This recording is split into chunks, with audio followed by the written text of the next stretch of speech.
A lot of this isn't going to make sense to you, and I'm sorry about that. I'm just going to start at the beginning, with the house.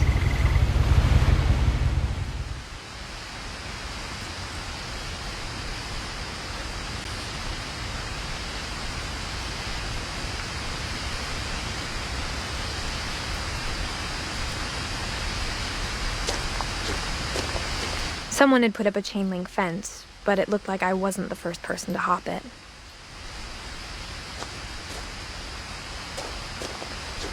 My brother Milton disappeared when I was 4. It was like the house just swallowed him up.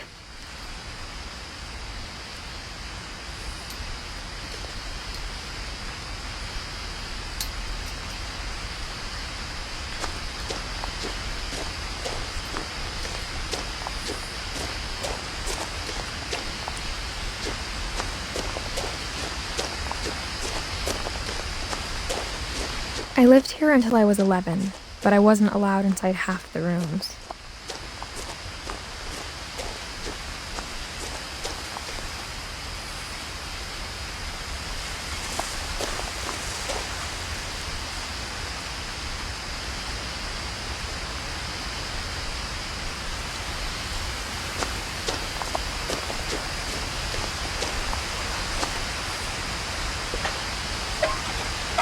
Inside the mailbox were bills from 7 years ago, marked urgent, open immediately.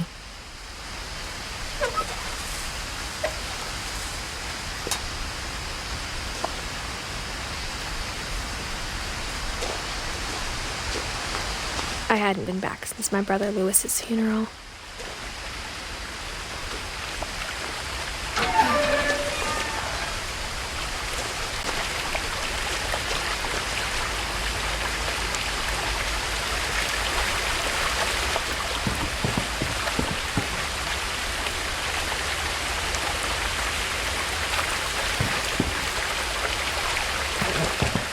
Inner will?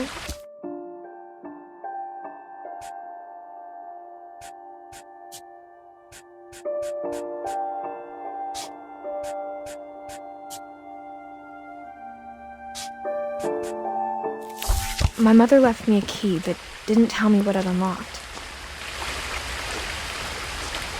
Maybe she thought I'd know. Or she thought that the mystery would be enough to bring me back.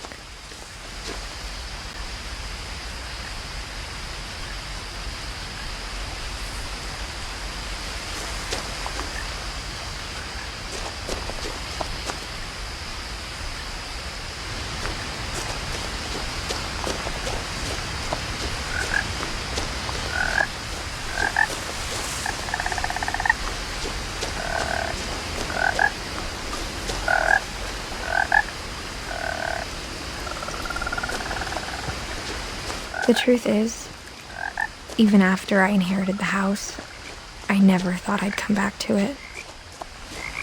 But now I had questions about my family that only the house knew the answers to.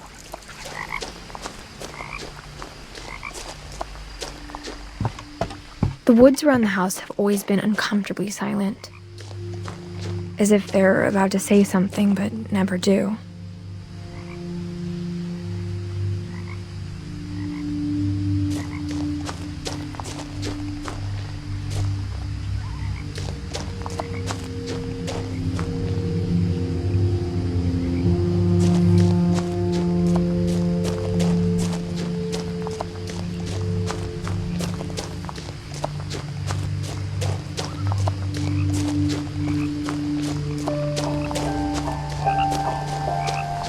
The house was exactly like I remembered it, the way I'd been dreaming about it.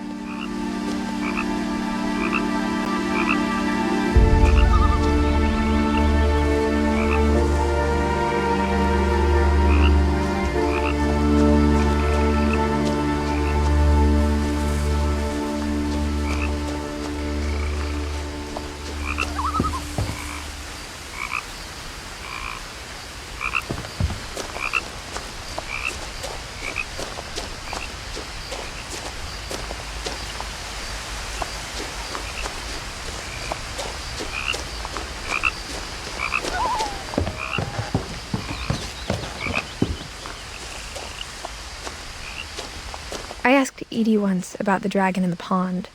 She said it had killed her husband. I was 6. It seemed like an odd joke to me even then.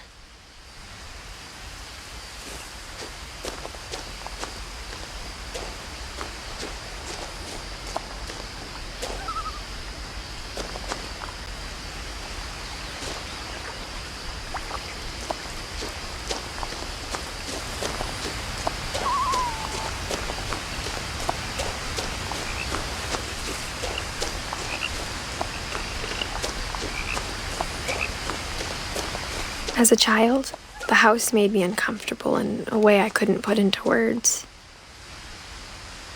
Now, as a 17-year-old, I knew exactly what those words were. I was afraid of the house.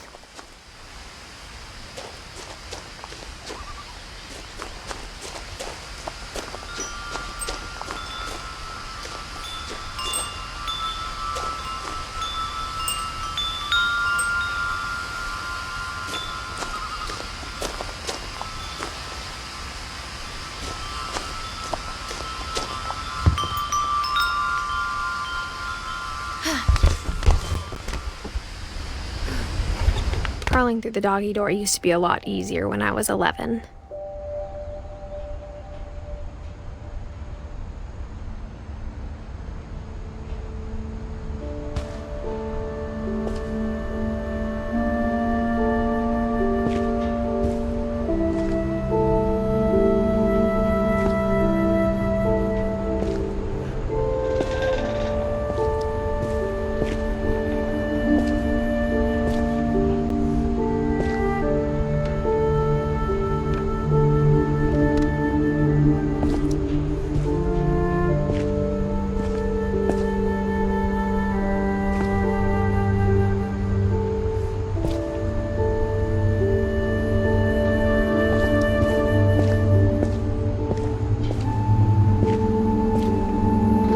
The power had been turned off the night we left.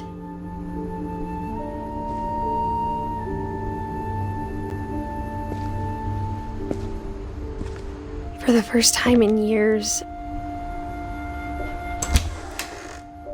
I felt like I was home.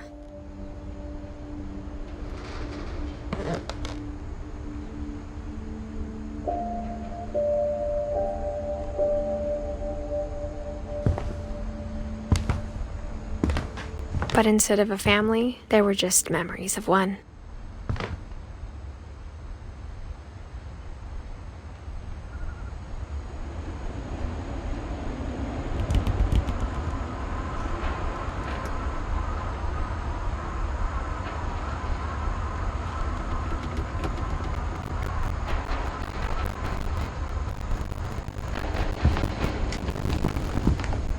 Like how after Louis started working at the cannery, we all got sick of eating salmon, except our cat, Molly.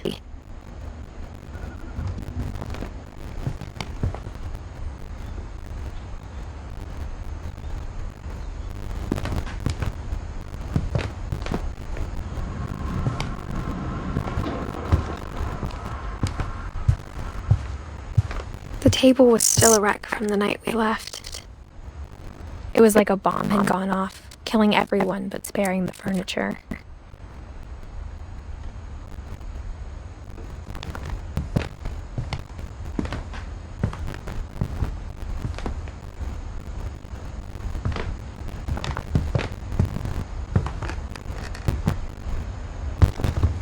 Nothing in the house looked abnormal. There was just too much of it, like a smile with too many teeth.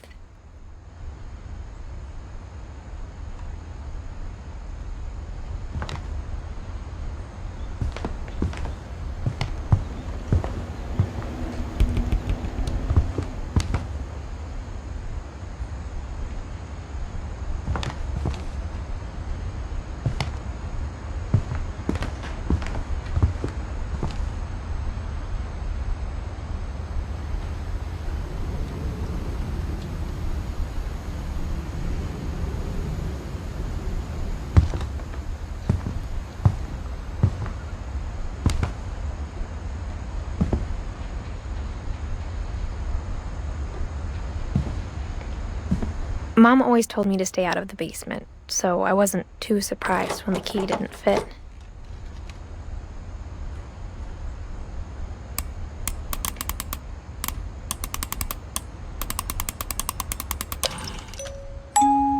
Great-Grandpa Sven built a music box for Barbara, along with the rest of the house.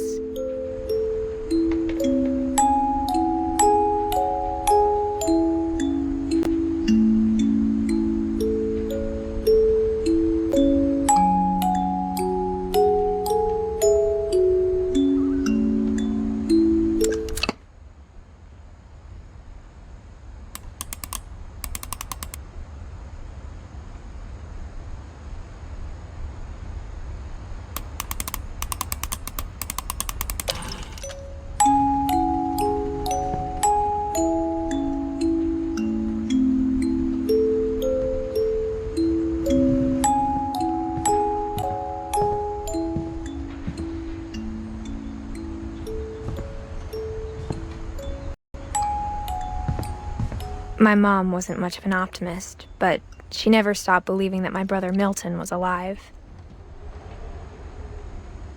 A lot of things got left behind in the whirlwind of that last night.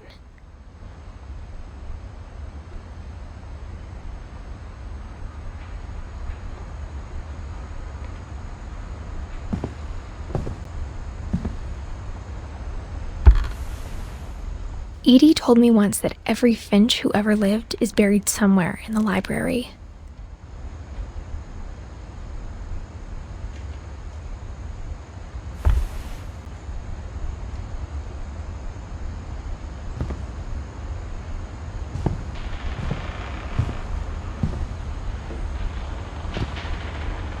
After Milton disappeared, Mom sealed up all the bedrooms. Then Edie retaliated and drilled peepholes.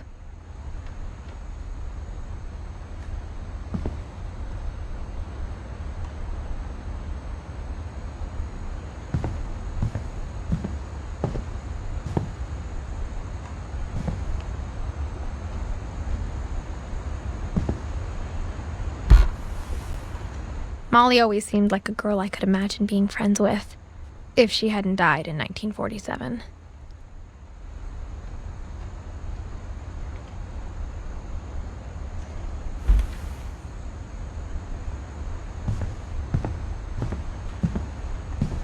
I spent a lot of time playing in Great Uncle Walter's room. I think my mom sometimes regretted not sealing it up.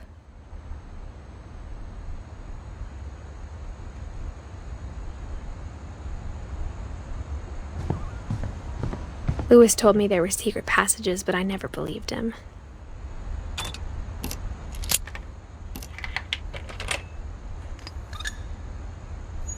Turns out, my mom was really good at keeping secrets.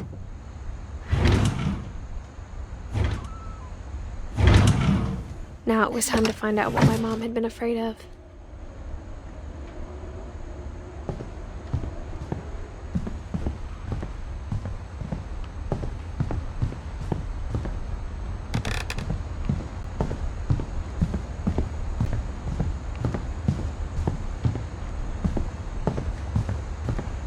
Whenever people ask me about my family, the first thing they always want to know about is Barbara.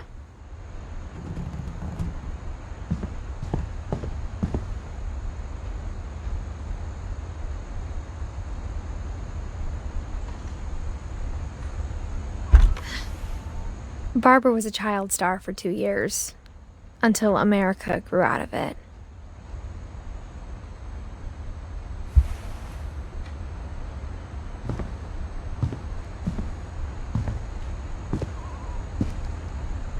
Mom must have locked the third-floor stairs on the night we left.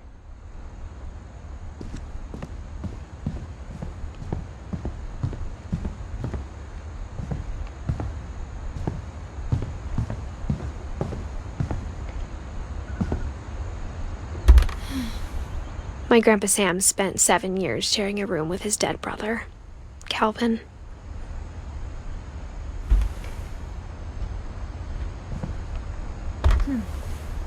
As a kid, I just assumed every house had peepholes and sealed rooms you weren't allowed inside of.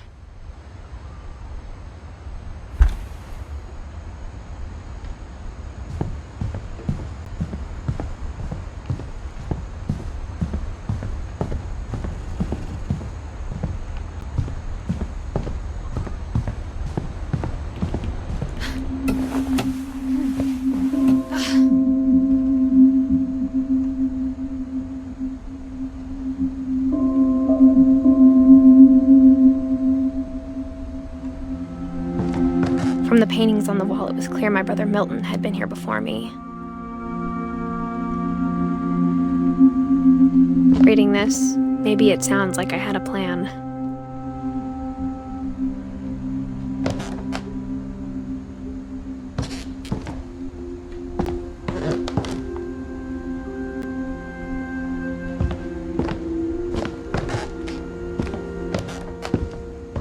But I had no idea what was behind that door.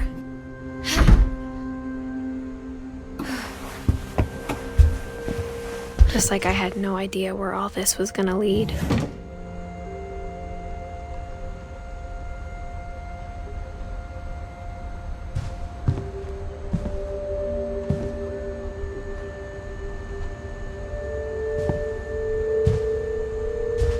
I grew up looking at Molly's room through the peephole. Being inside for the first time, I felt like I'd stepped behind a painting.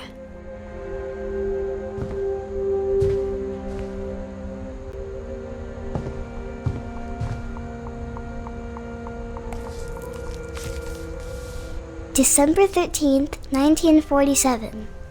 Dear Diary, I'll be gone soon, but I wanted to tell somebody about what's gonna happen. It started when Mom sent me to bed without dinner. I woke up and I was starving, so I looked around for something to eat.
I kept eating and eating.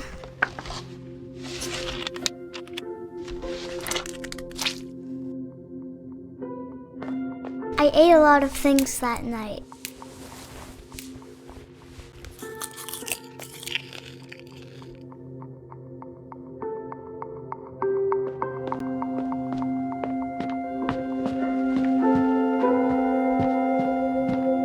The gerbil food was dry, but I didn't mind it. Then I heard chirping outside my window. It was a barn swallow going back to her nest. I reached out for her.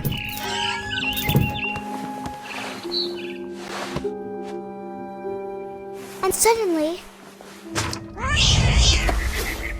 I was a cat.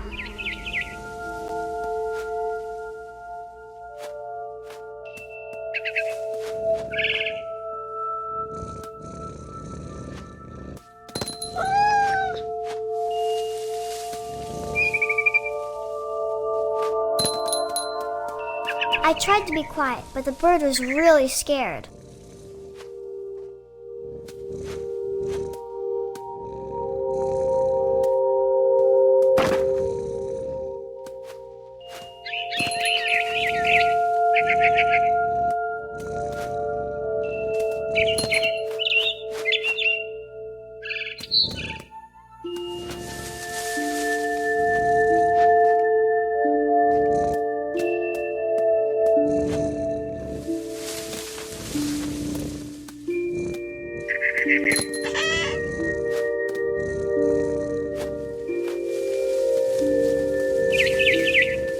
Mom and Dad didn't even look at me.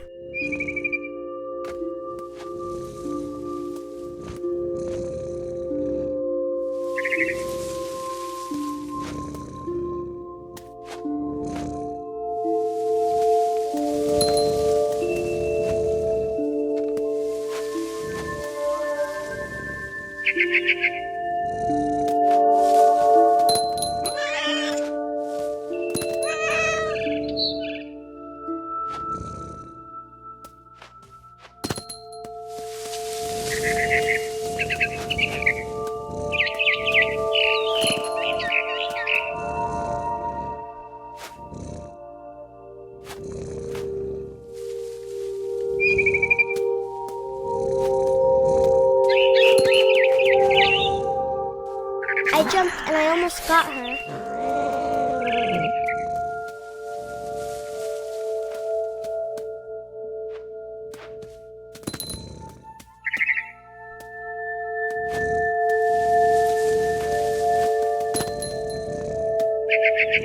I could tell she was getting really tired.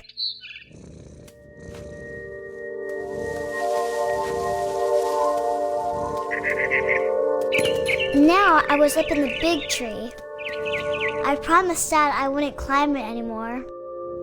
All I cared about was eating that mama bird.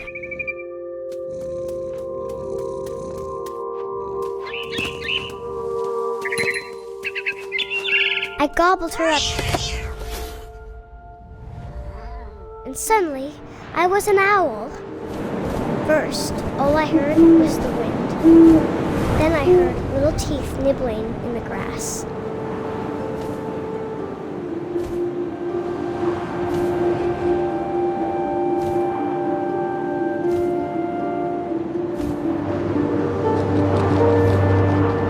Rabbits.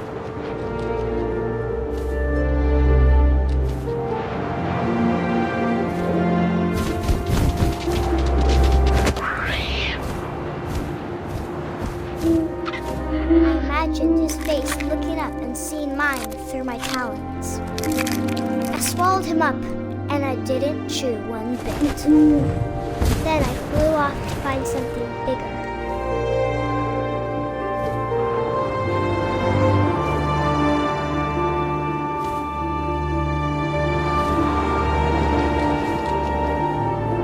A mama rabbit.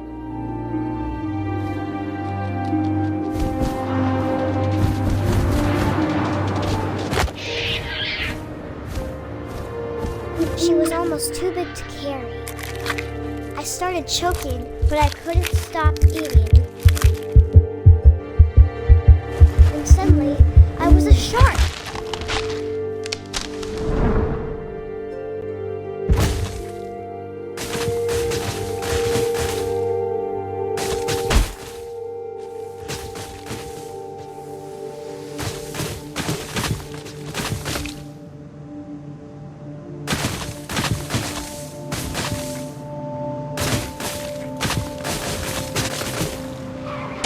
Off a cliff and into the ocean. Now, I was hungrier than ever.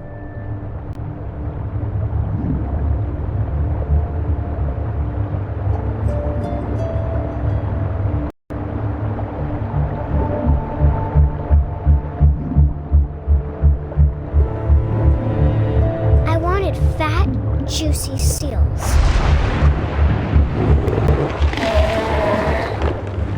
Tore off her flipper, and it tasted really good.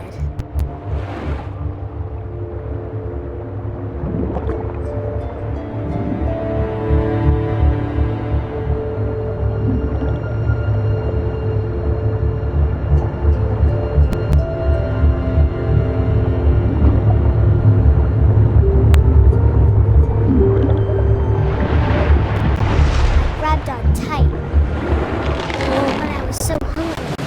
Jumped out of the water. When I opened my eyes, everything had changed.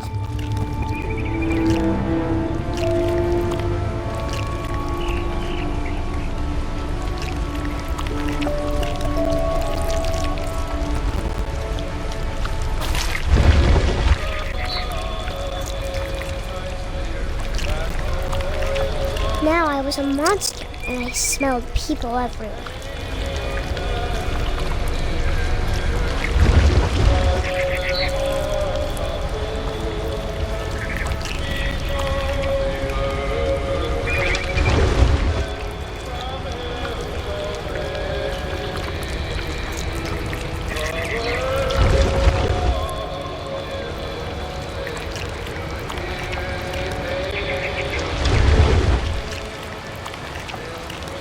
I was big, but I moved real quiet.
passenger, I was still hungry. And across the water, I smelled something new. Something I had to have, so I swam towards it.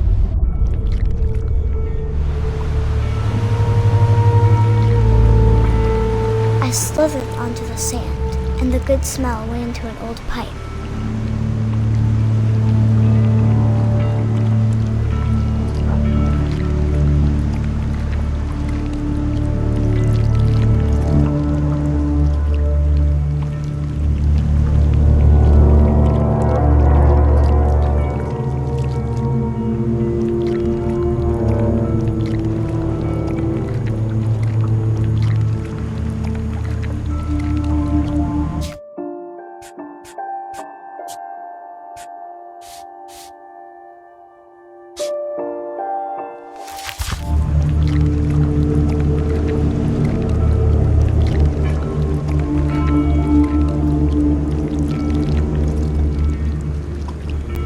I got closer and closer.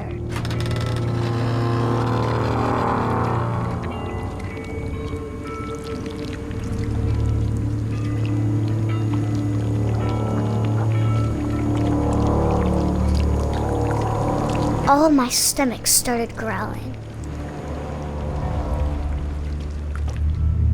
And suddenly, I was me again.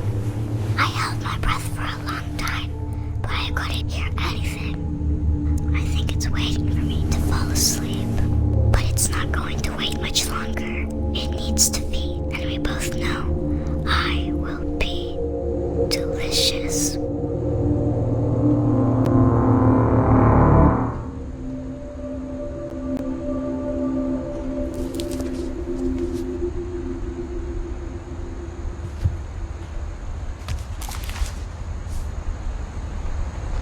I'm not sure if I believed all of that, but I'm sure Edie would have.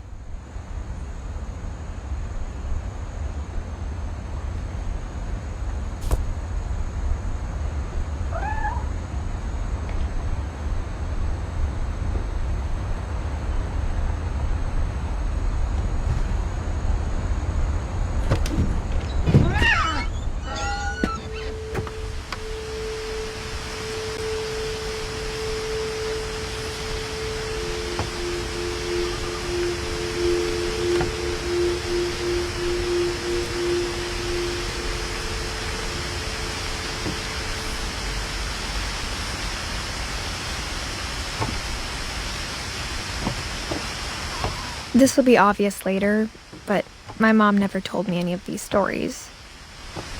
Edie would have, but Mom didn't like bringing up the past. Though, when we adopted a stray kitten, she was the one who named it Molly.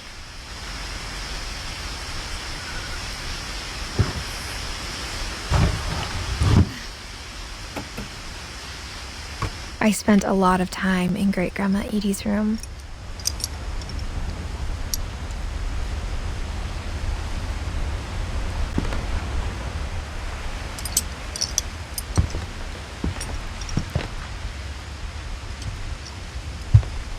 Louis died a week before we left, but Edie had already started to memorialize him.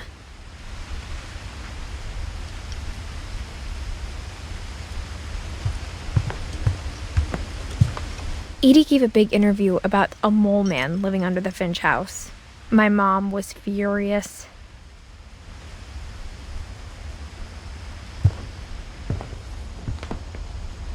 When Edie told people Sven was killed by a dragon, she could also have said he was building a dragon-shaped slide that collapsed.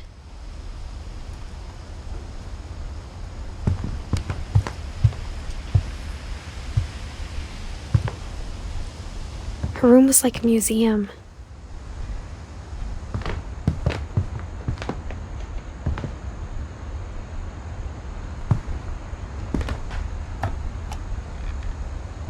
For 500 years, the Finches have been famous throughout Norway for their fortune and misfortune.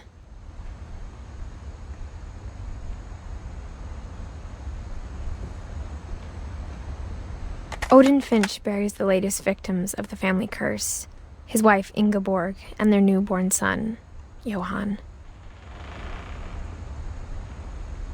On January 7th, 1937, he set sail with his family and his house, hoping to leave the curse behind.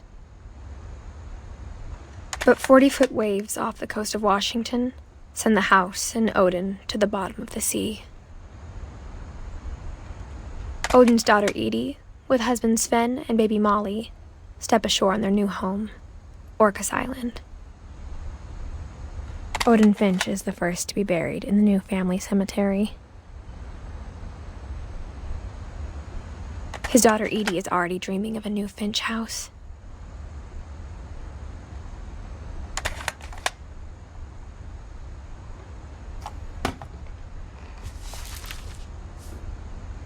Whatever's wrong with this family, it goes back a long ways.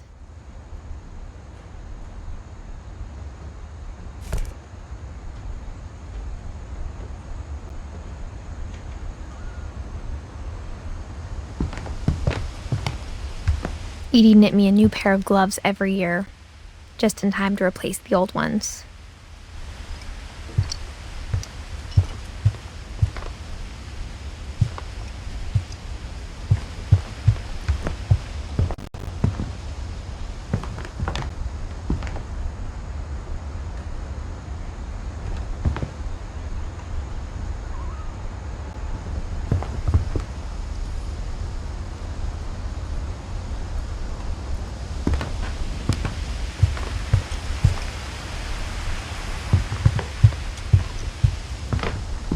Even in her 90s, sometimes Edie seemed a lot younger than my mother.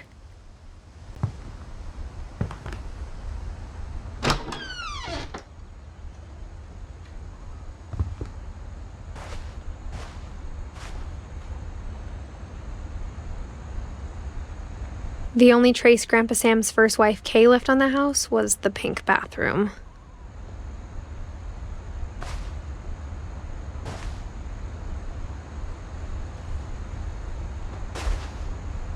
It was a pretty big trace.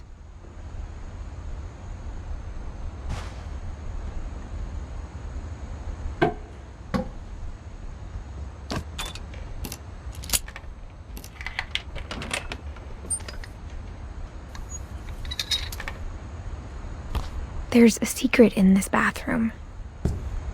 It's in the last place you would look.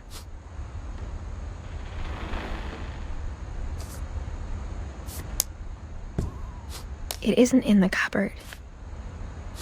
It's hidden in this book.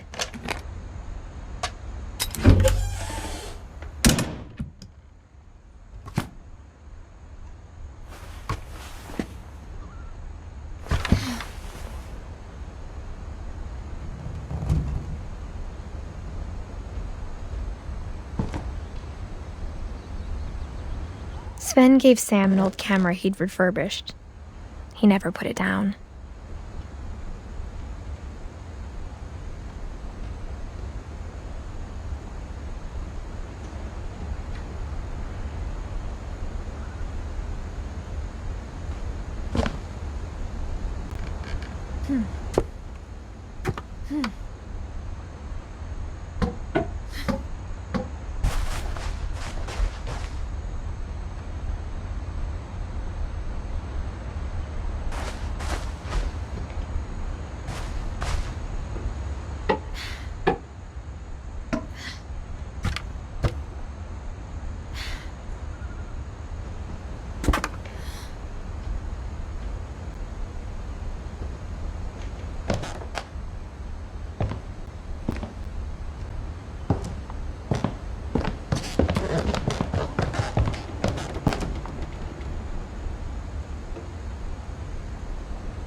I knew Grandpa Sam had a twin.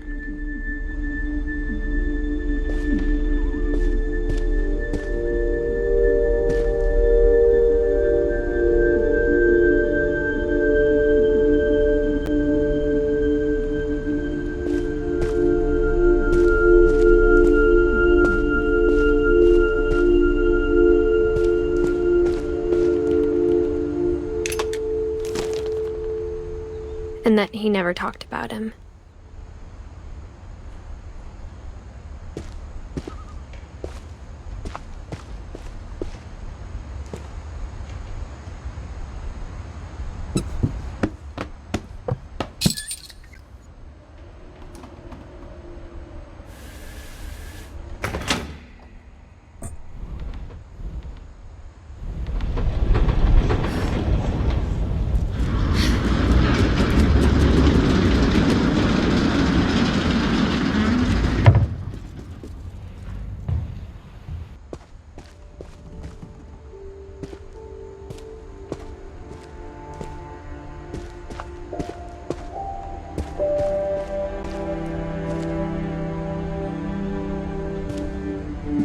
I guess my grandpa didn't like history any more than my mom did.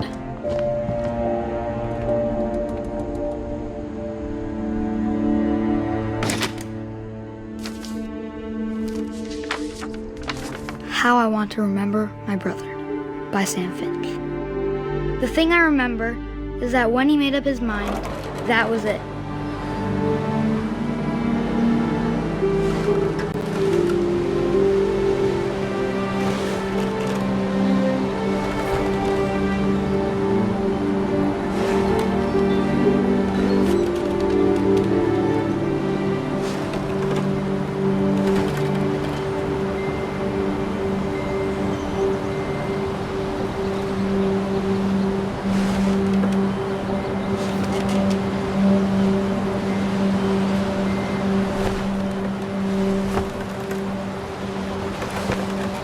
My brother said he'd die before he ate another mushroom, and he did.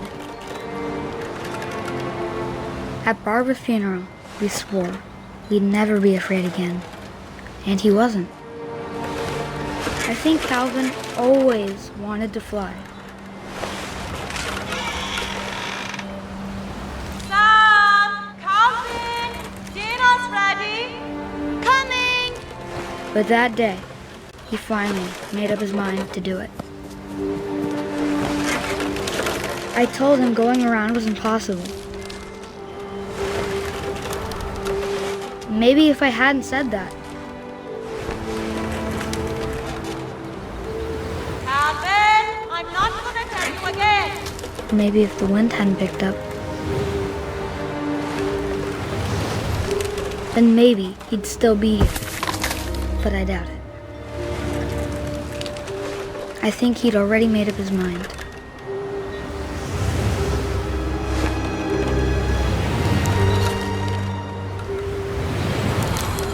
That's what I want to remember about my brother.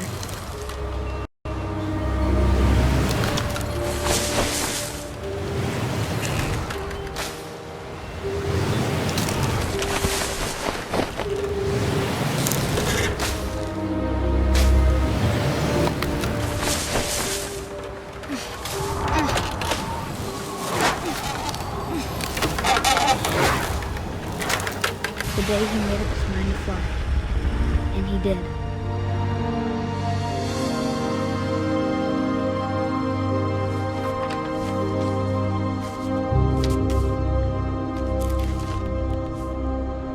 Calvin's story felt strangely familiar.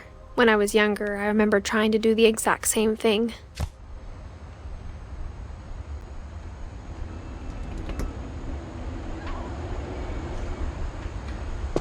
After the funeral, Edie roped off Calvin's half of the room.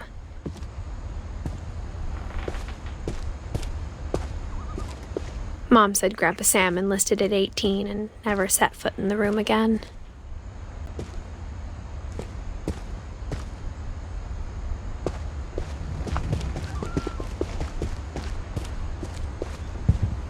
The passages were a pretty tight fit. They'd obviously been built for smaller hands and bellies.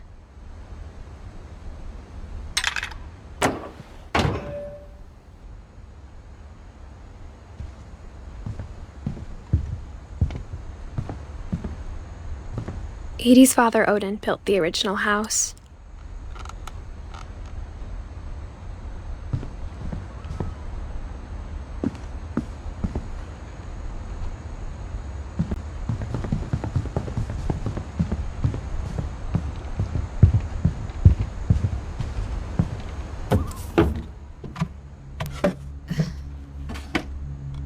Growing up, I always thought of Barbara as a child star.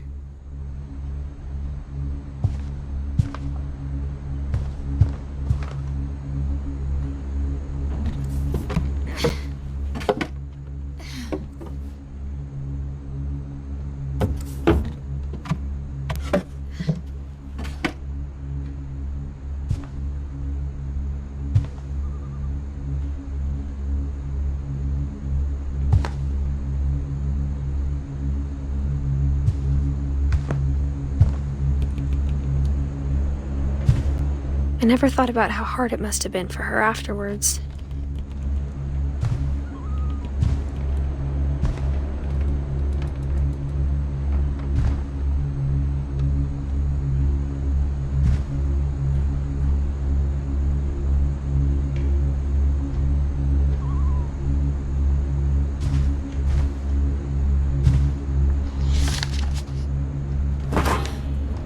Of all the stories people wrote about Barbara's death, I'm surprised Edie saved this one.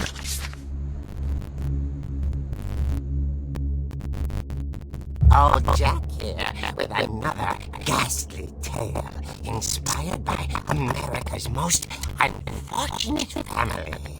I'm calling it The Surprise Ending of Barbara Finch.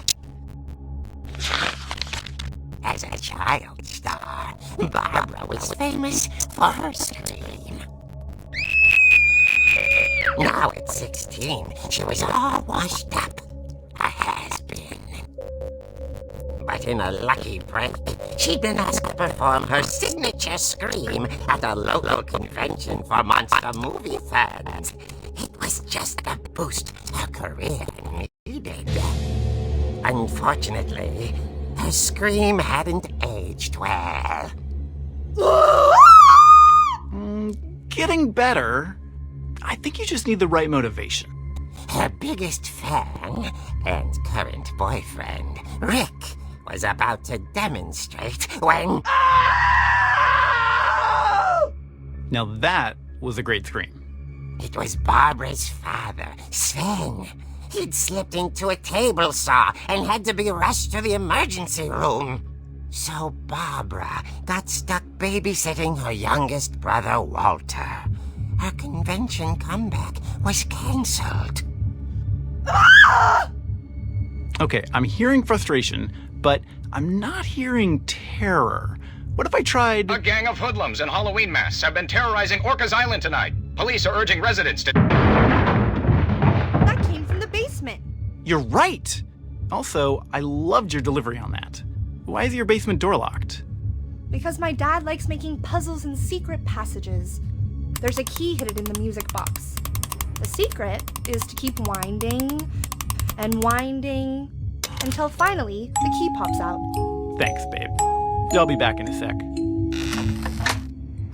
20 minutes later, Rick hadn't returned. So Barbara went to look for him, right on cue.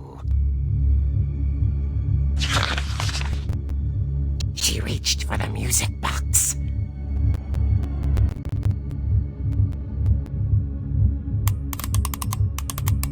And as she wound the key, she listened for Rick, but the house was silent.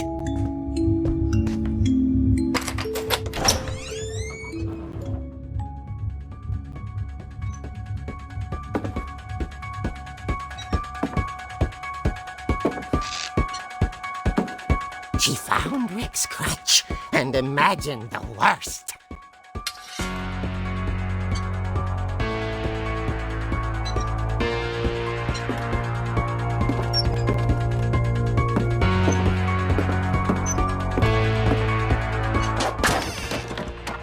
The gang's leader is the infamous Hookman killer, Dr. Carl Hamill, who impaled and then ate his family 10 years ago tonight.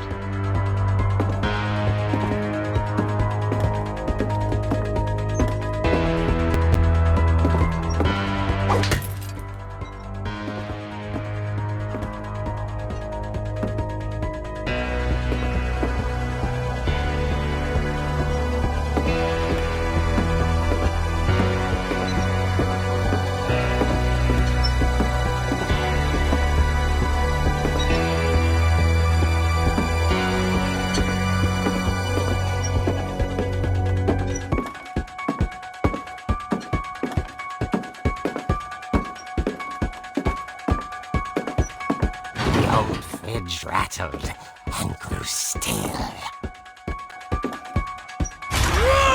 Oh dear! Oh. Rick?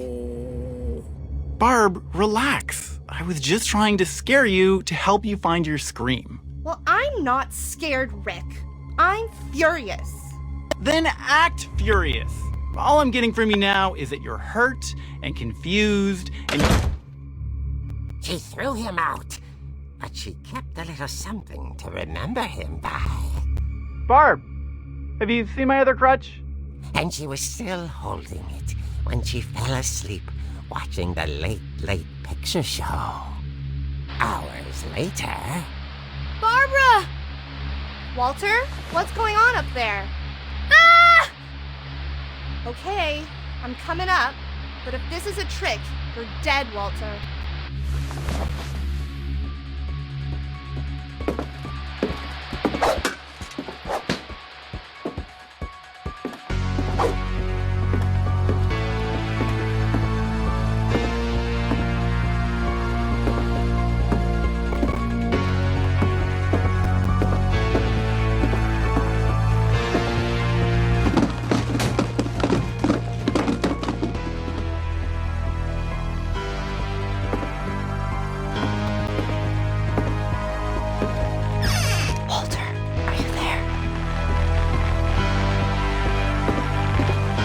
Walter had vanished, but his bedside radio was still on. Orcas Island police describe the man as 6 feet tall, with a steel hook for a hand. Residents are urged to lock all doors and windows and notify the police of any suspicious activity. Barbara turned, saw the hook man, and was speechless. He was quite smashing.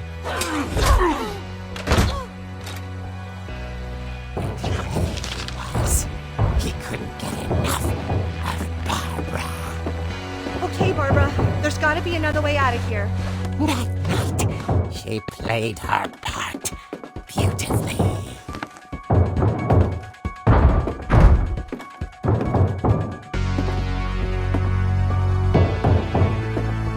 Molly's door hadn't been opened in years. The hinges groaned.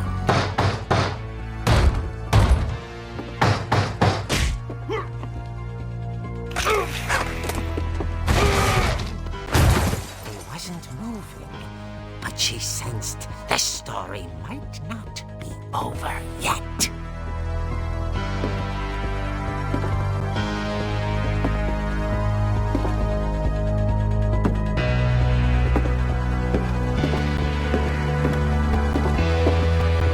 The hookman had vanished.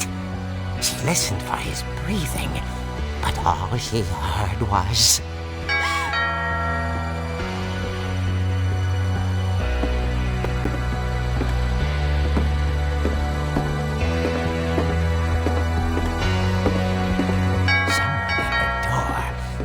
dying to speak to young Barbara. At the door, she heard whispering. It was coming from inside the house.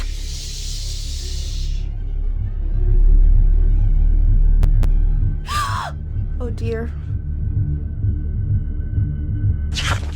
Surprise! Bravo, Barbara! You were wonderful! The monsters had come to surprise her. For Barbara, it was a dream come true. Then she saw what kind of monsters they were, and she realized what was about to happen. She was going to be famous. And with her final breath, Barbara Finch gave the performance of her life.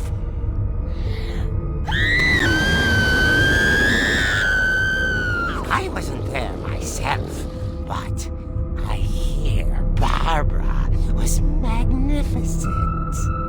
Poor girl. She had a taste for stardom.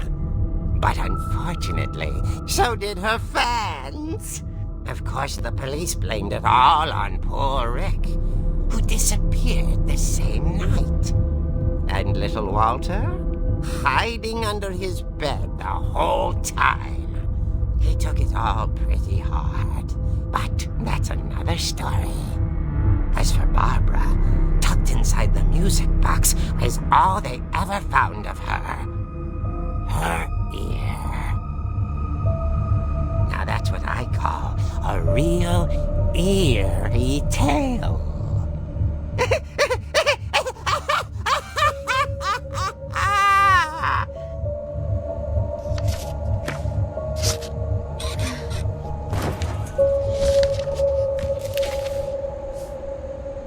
Edie told me all Barbara wanted was to be remembered, as absurd as that comic was. Maybe what Edie saw was a happy ending.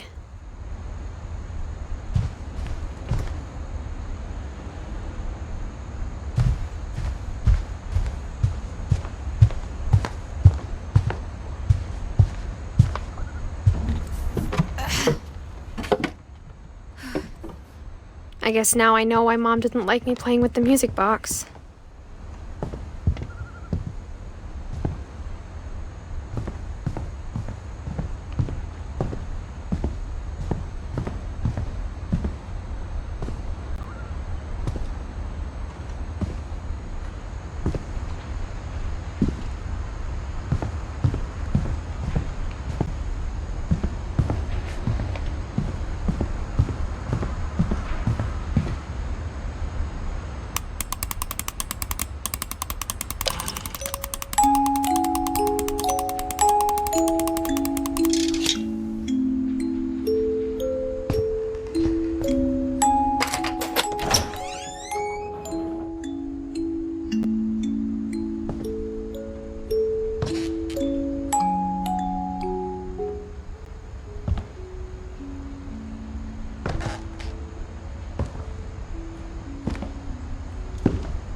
Mom said the basement was off limits, unless I wanted another tetanus shot.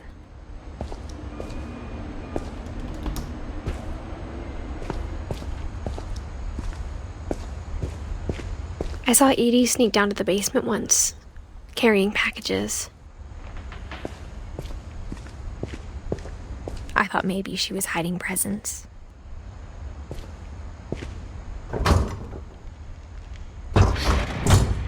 It turned out she was hiding a lot more than that.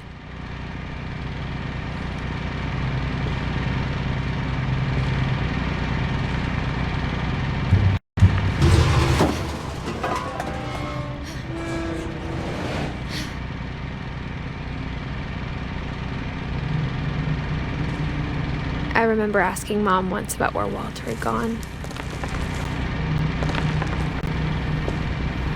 She said after Barbara died, he got as far away as he could.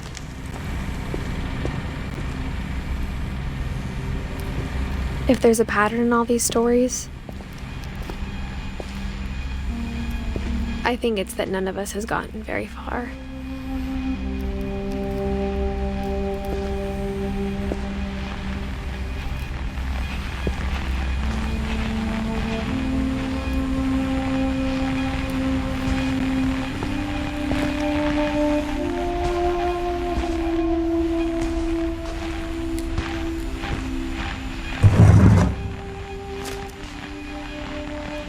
Goodbye, everyone.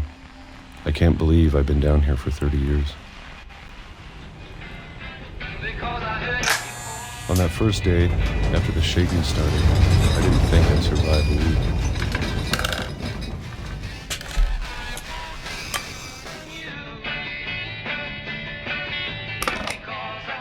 But after a few days, I settled into a routine. That's what kept me sane. Having a schedule, living for today.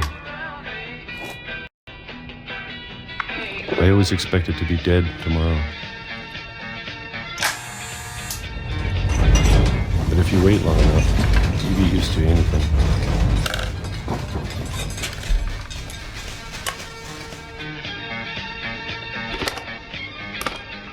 Even a monster on the other side of the door starts to feel normal. Almost friendly.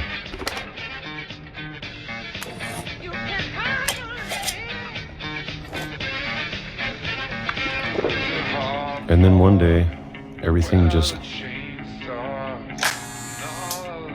stopped. Whatever that thing was, it was gone. Maybe it got tired of waiting. Or maybe I just got tired of being afraid.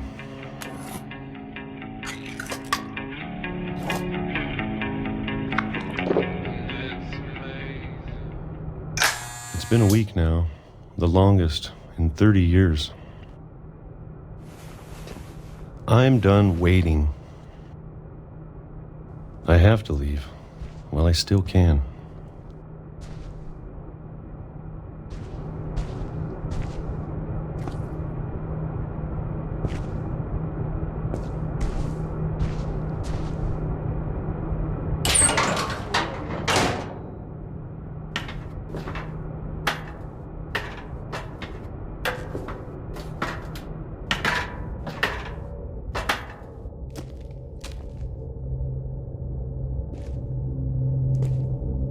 I know it's out there somewhere. Whatever killed Barbara and Molly and Calvin.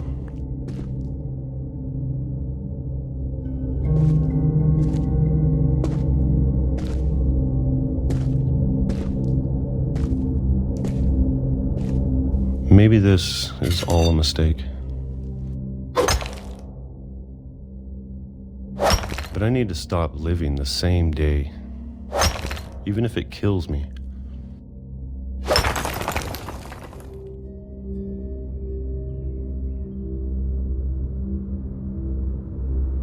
Whatever's out there, I want you to know I'm ready for it.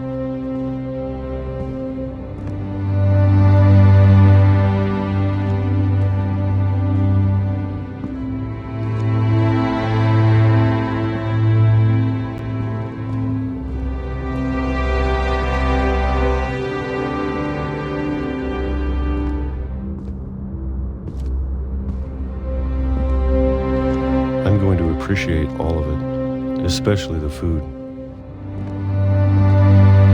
I don't mind if I only have a year left, or a month, or a single week. I'd be happy with one meal a day. I can already imagine the sun on my face.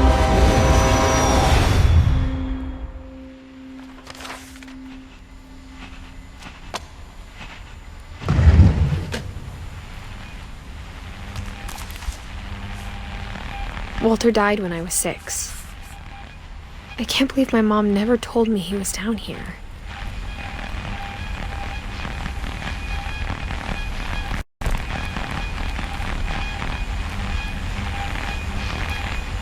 I'm sure my mom was trying to protect me.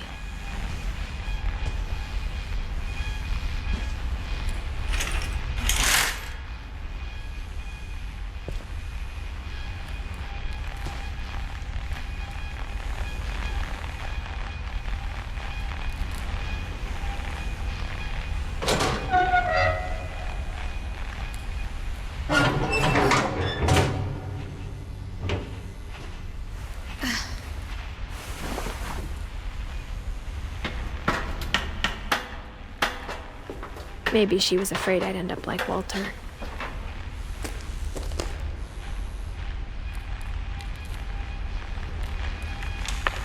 But if she never told me about an uncle under the house, I can only imagine what else she was hiding. I don't want to make the same mistakes she made.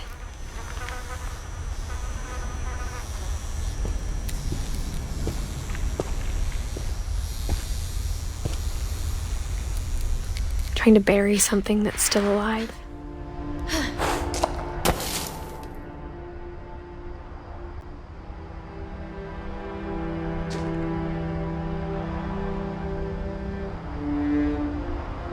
Now that there's only one of us left, or maybe two, I thought it was time I heard the stories for myself and found out what happened to everyone else. But now I'm worried the stories themselves might be the problem. Maybe we believed so much in a family curse, we made it real.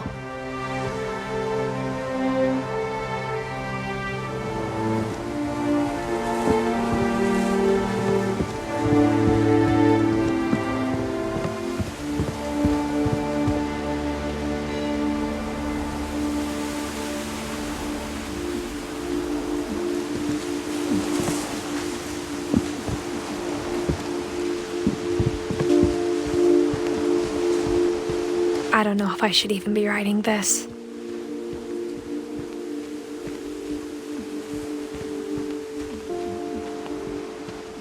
Maybe it'd be better if all this just died with me.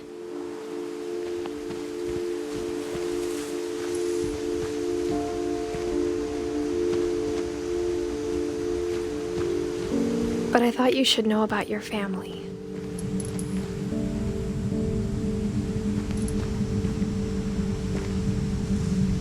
And the history you're a part of.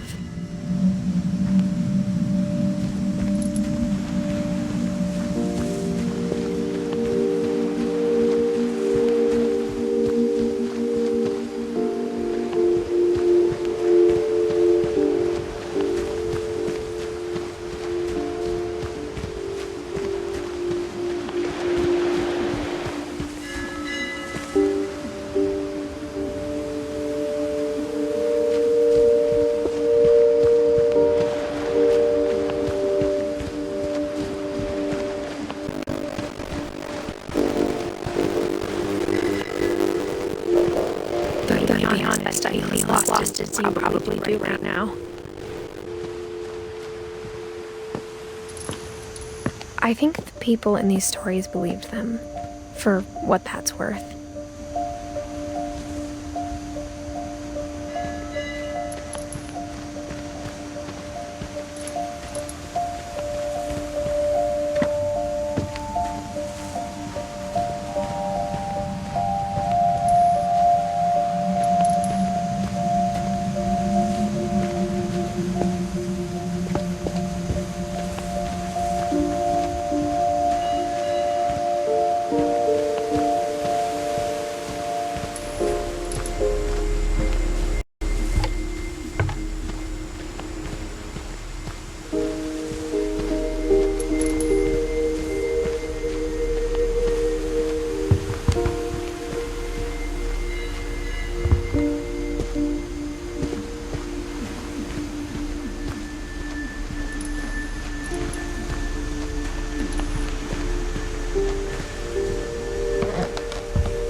And when you look at the house, that history of imagination and stubbornness and madness, any of it seems possible.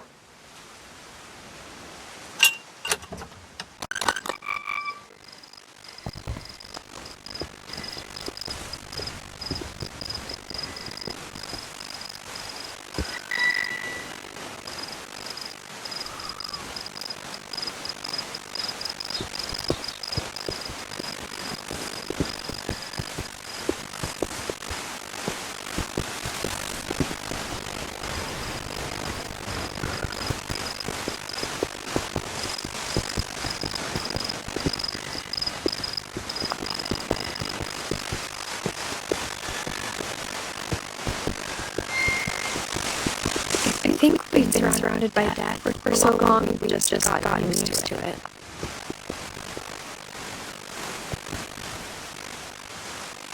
What kind of family finishes building a cemetery before starting a house?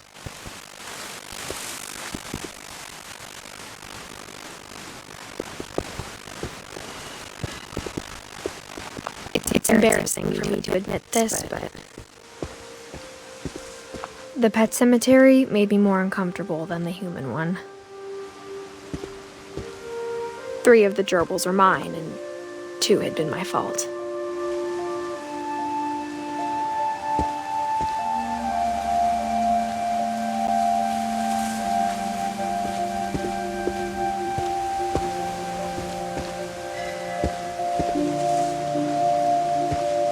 Sven built the house, but it was Edie who designed the cemetery.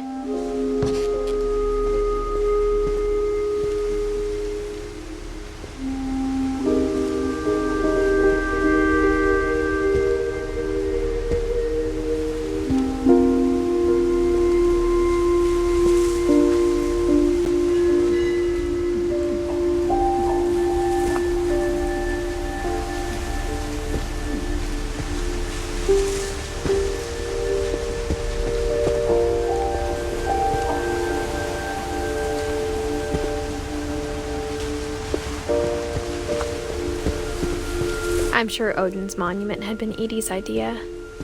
My mom was always trying to move on, but for Edie, the past never went away.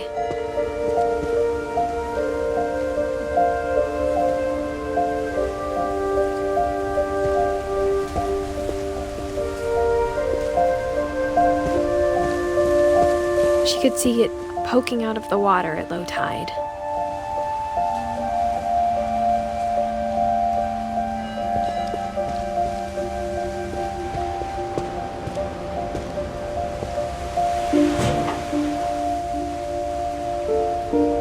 Edie said she dreamed about the old house every night.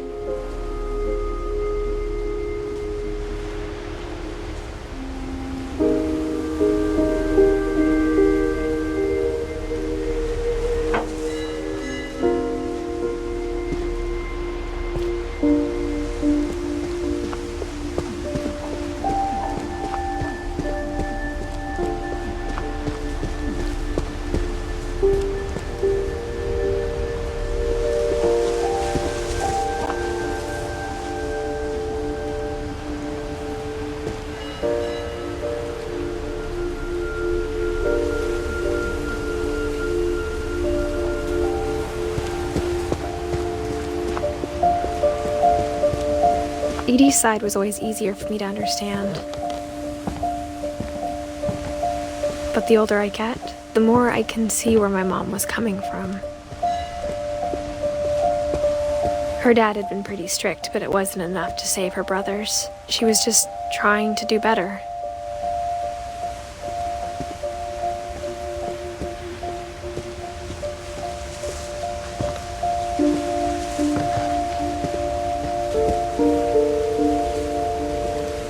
She lost 2 of her brothers, just like I did.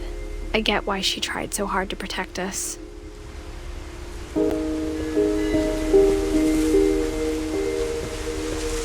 There's so many things I wish I could ask my mom now. Part of me thinks this is what she wanted all along. For me to come back someday and find everything out for myself.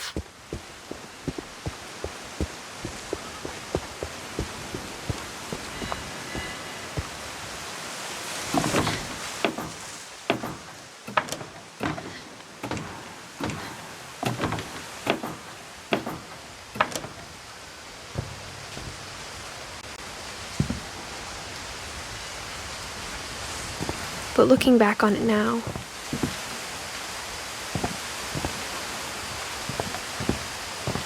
if she told me there was going to be so much climbing,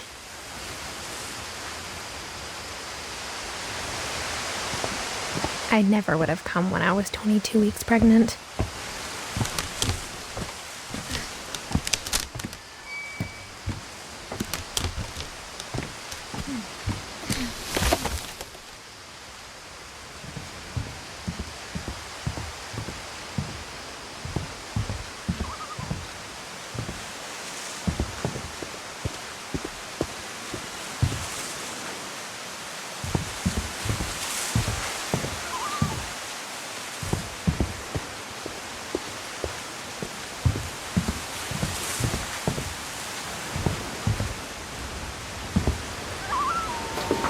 I never met Grandpa Sam, but I think he and my mom had a lot in common.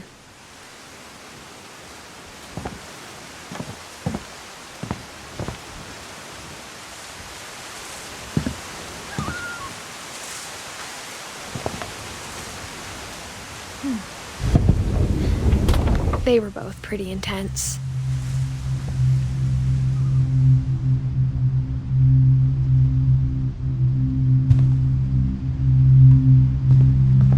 Instead of hiding from death, Sam seemed to go out of his way to meet it.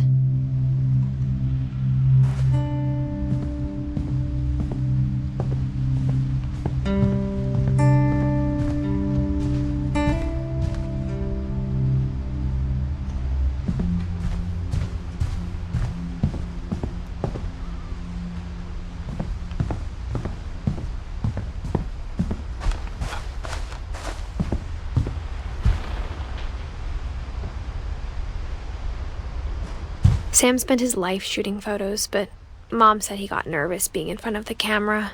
I guess we're all afraid of something.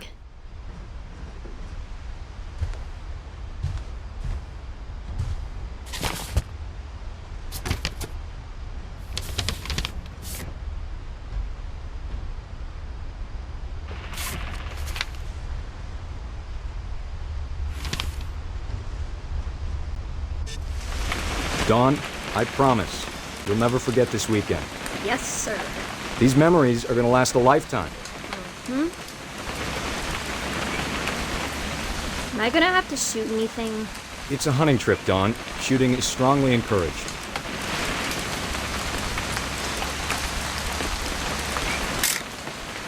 Shouldn't we be leaving? Just want to get a shot of you, Dawn, then we can take off.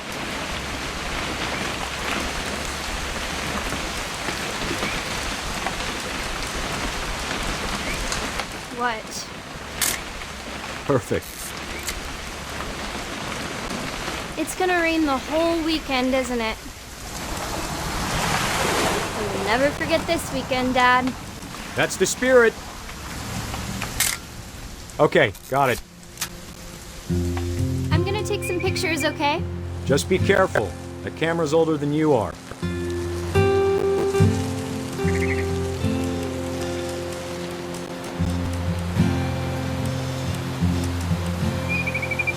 You're right, Dad. It's starting to clear up. Still freezing, though.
Definitely should not have drunk all that coffee.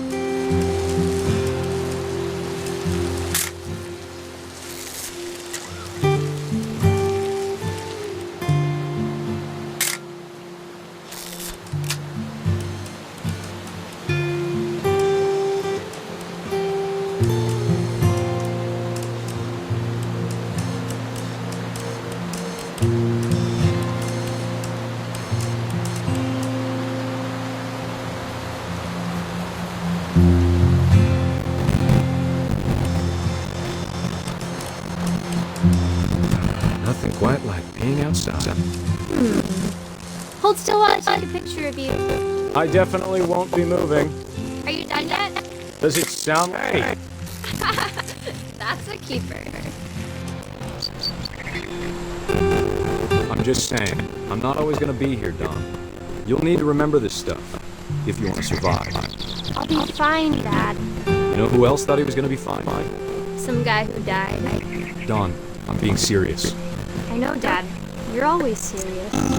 Doesn't being out here make you want to chill out? Well, to tell you the truth, I haven't been out here in 20 years. Don, don't you think you could find something more interesting to photograph? Last time I was with my brother Calvin. Man, that was a great trip. Your grandpa's fan taught us how to fish, how to build a fire. We found an old logging trail. There were deer everywhere.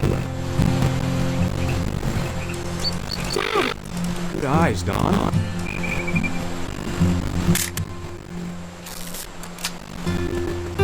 Before you take the shot, I'll get a picture of you.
Great shot, Don.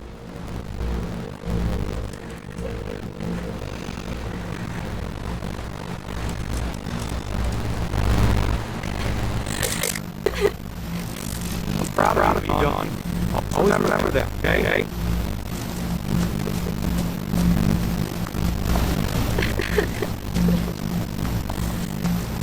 Dad, it's switching. I think it's Totally normal, Don. Just focus on the camera. Try not to think. Dad!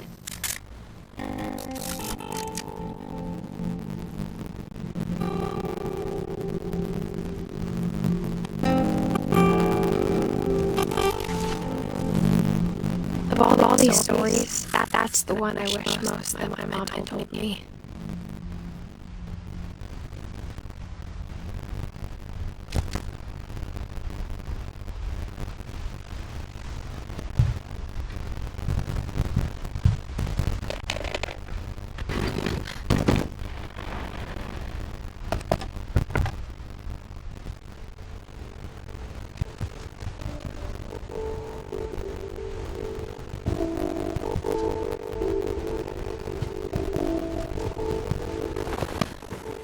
After Sam died, my mom and Edie got really close.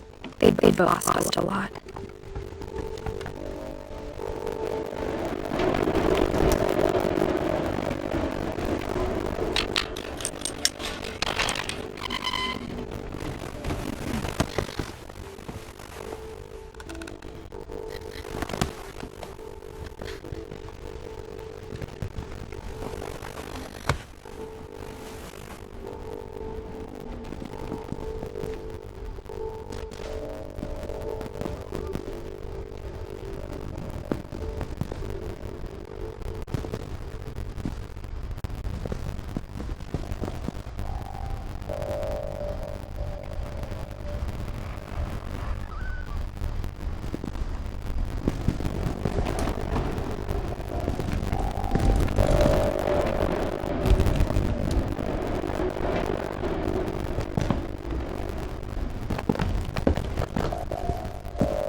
imagine my mom writing poetry and yet.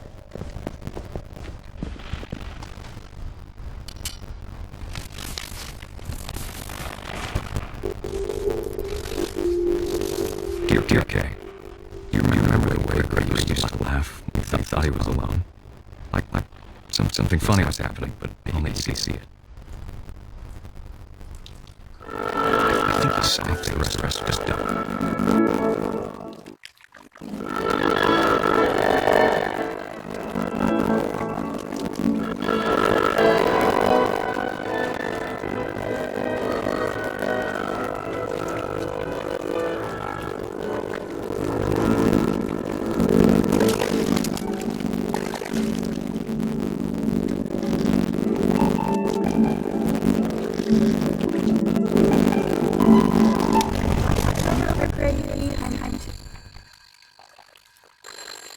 Hold on, sweetie. Hello? Damn, I just looked toward the corner. I'm wondering what he saw. What his world was like.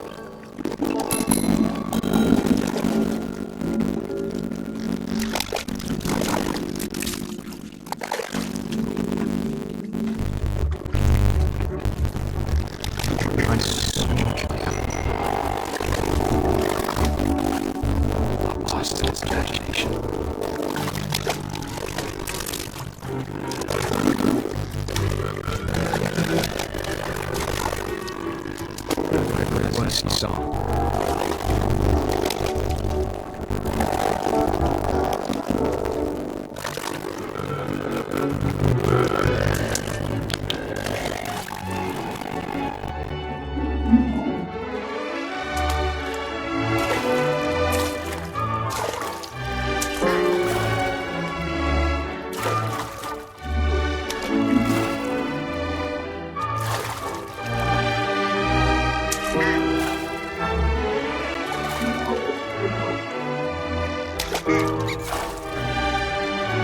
Sure made him happy.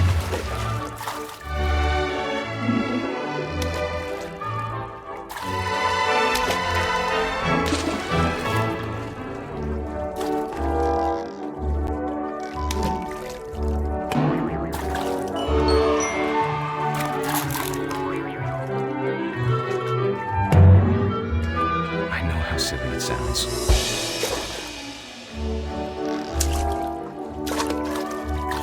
That I worried about a baby being too happy. But I could feel him slipping away. Sorry about that, Gregory. I know you did everything you could. Maybe if I hadn't called that night. Damn it. Hold on, I don't want Gregory to hear this.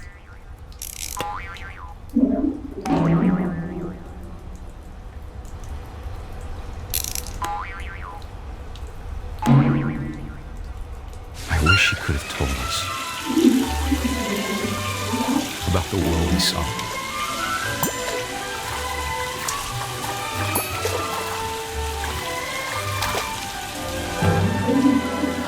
There's so much I don't understand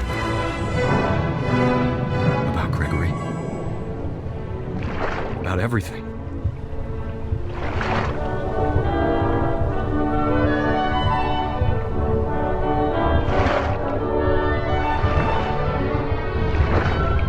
Know what happened wasn't your fault.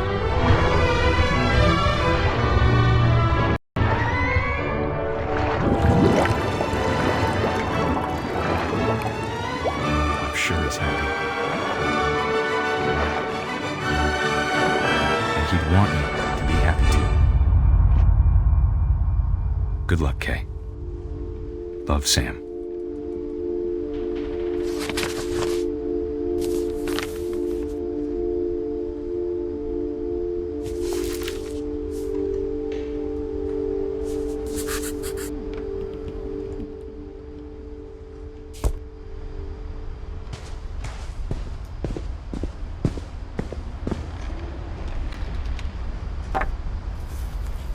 A poem for Gus, who always said the wedding was a bad idea. Our father never hit us kids, at least not very hard, before the day my brother said with teenage disregard that he'd be dead before he'd see a wedding in our yard.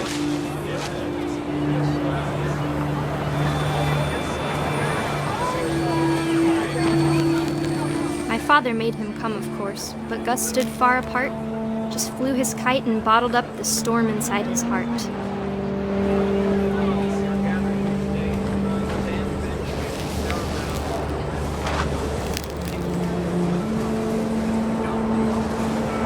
I tried to talk him out of it, but though he'd never met her. We don't need a stepmom, were the words that I now pronounce you husband and wife. You may kiss the bride.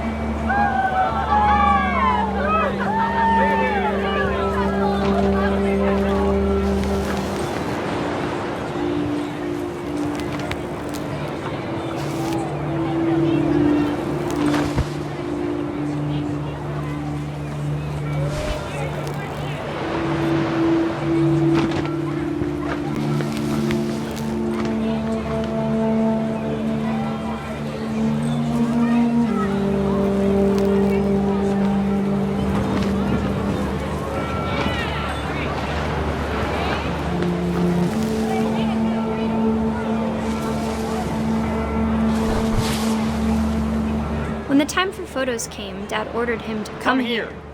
But Gus declined, and as a sign held up his middle finger.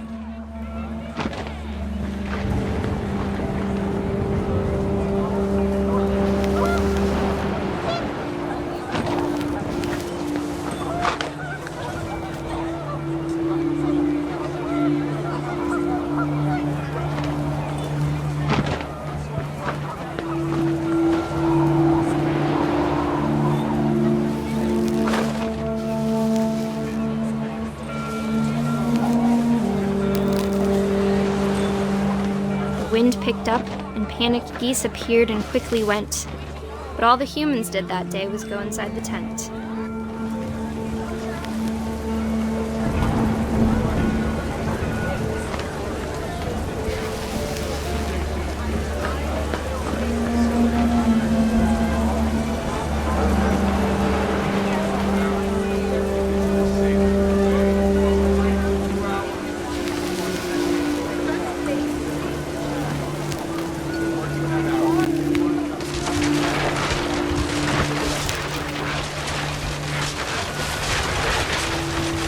Rain came down in buckets then, but no one seemed afraid that nature might destroy the tent our dad had crudely made.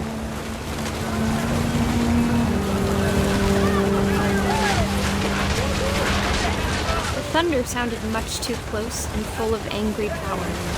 But all my father said to this was, "Make the music louder."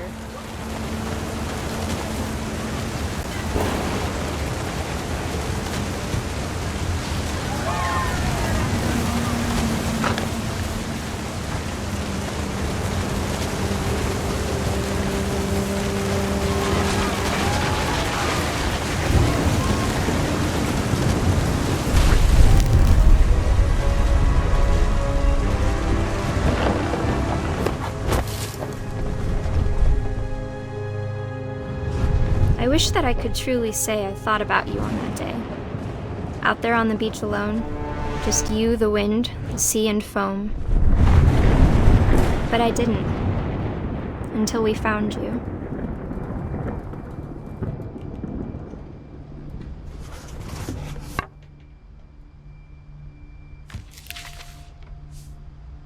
She never talked about him, but Mom told me once if I was a boy, they were going to name me Gus.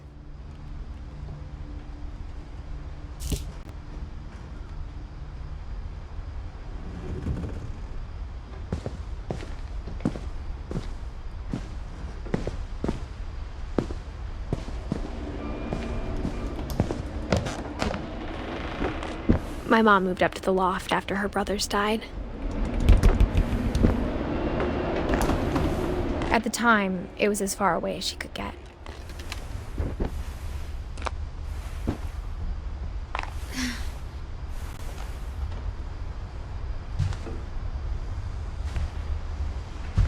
Religion was another thing my mom never talked about, but I think it helped her a lot after her dad died.